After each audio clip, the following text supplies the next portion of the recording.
在观众朋友来看过这新闻，讲到这以色列封锁加沙地区，埃及总统塞西为着卖加入这场战争内面，也是拒绝加沙的难民离去到西奈半岛。另外，这国际援助也拢到现场咯。不过，埃及边境的拉法关口呢，上紧要到拜六礼拜才会当开放，把这物资送入去。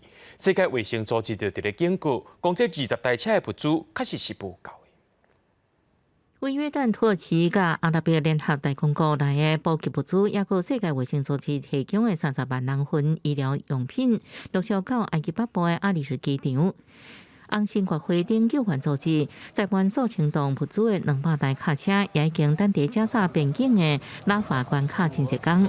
美国总统拜登访问中东参详了后，得到以色列甲埃及点头，20下放10台卡车伫拉法入境加沙人道补给。不过，美国有线电视新闻网 CNN 报道，因为收到总被庇护上紧急才会进行。世界卫生组织警告，这数量实在是不够。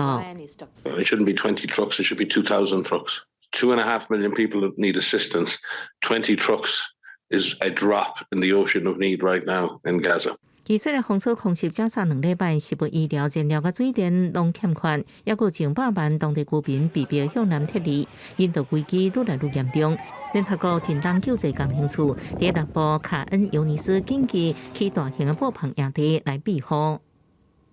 أولادنا 48 اللي تشرد من بيوتهم هن صرنا زي الواقع بالخيام في الخيام صرنا بيوتنا صرنا نقعد في خيام زي الدول زي أجدادنا ما توقعناش إن نكون هنا في خيام يعني يا عالم يا هو ارحمونا بدنا حدنا。全处境无好，埃及医院负责接受因进入西奈半岛。总统塞西表示，以色列围困加沙7顿补给是一项将巴勒斯坦人强迫赶到埃及的计划。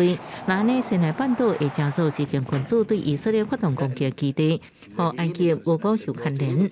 塞西阁建议以色列将这人带到以色列内盖夫沙漠，一直甲完成摧毁一间武装组织的任务为止。